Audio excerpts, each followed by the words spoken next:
Évangile de Jésus-Christ selon saint Luc, chapitre 21, versets 5 à 11.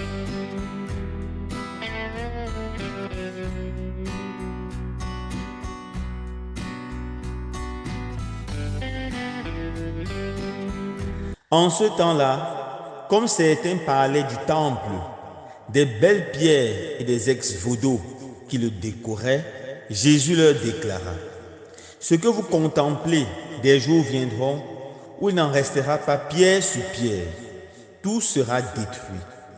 Ils lui demandèrent: Maître, quand cela arrivera-t-il? Et quel sera le signe pour que cela est sur le point d'arriver?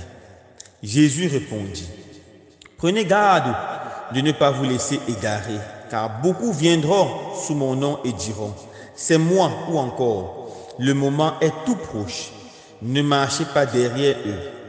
Quand vous entendrez parler de guerre et de désordre, ne soyez pas terrifiés. Il faut que cela arrive d'abord, mais ce ne sera pas aussitôt la fin. Alors Jésus ajouta: on se dressera nation contre nation, royaume contre royaume. Il y aura des grands tremblements de terre et en divers lieux des famines et des épidémies. Des phénomènes effrayants surviendront et de grands signes venus du ciel. Acclamons la parole de Dieu. Louange à toi, Seigneur Jésus.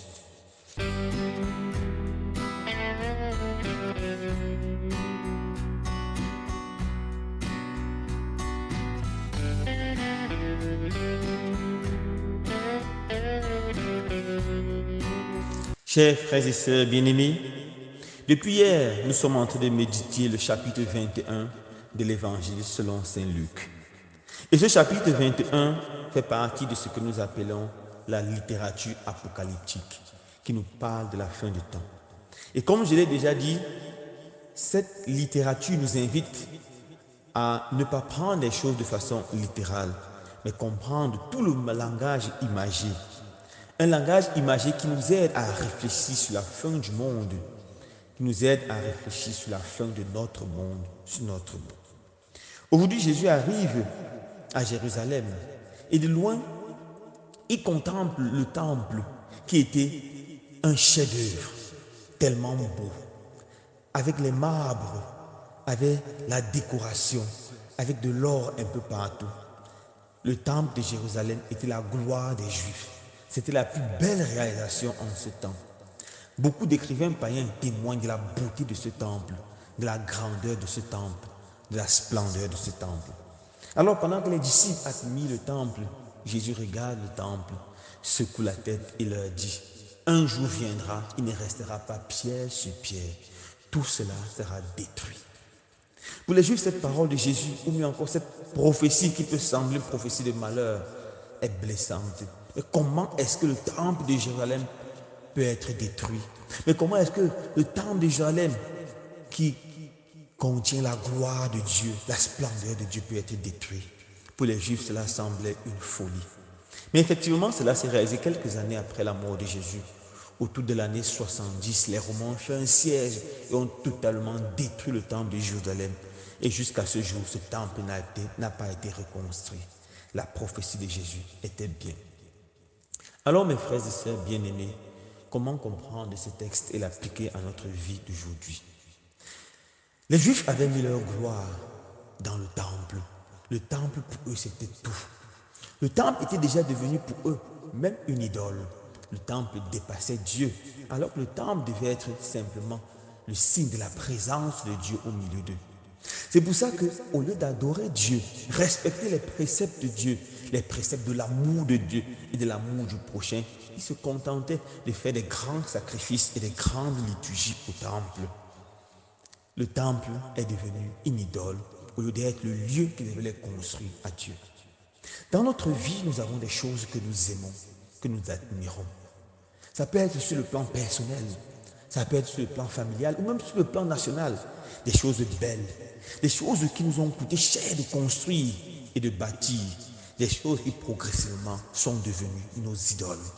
Des choses même belles qui sont supposées nous rapprocher de Dieu, mais qui progressivement nous éloignent de Dieu, nous éloignent de nos frères et sœurs.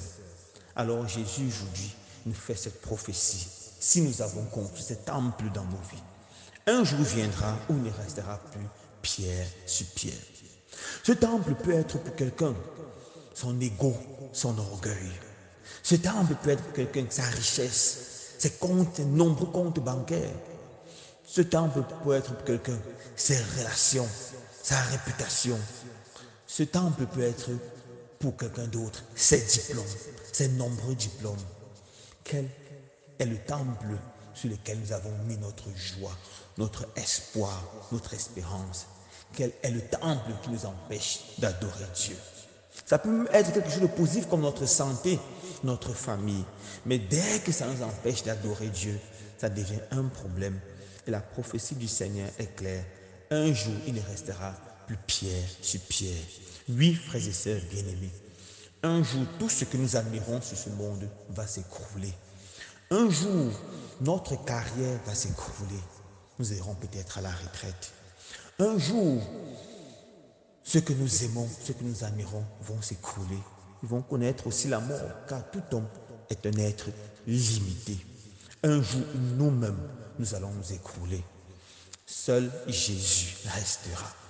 Seul Jésus est cette fondation sûre et éternelle sur laquelle nous devons bâtir notre vie pour pouvoir hériter de la vie éternelle. Et un beau chant qui est souvent exécuté par les jeunes. Ce monde va passer. Ce monde va passer. Seul Jésus ne passera pas. La richesse va passer. Les voitures vont passer.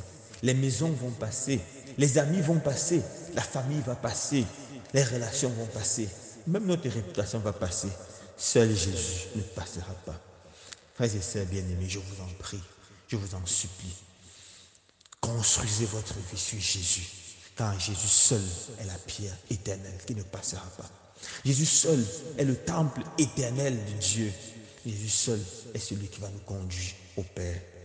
Que le Seigneur nous donne la grâce de pouvoir identifier tous les petits idoles de notre vie, de pouvoir les détruire. Et sur ces fondations, construire notre relation personnelle avec Jésus. Une relation fondée sur l'amour. Loué soit Jésus-Christ.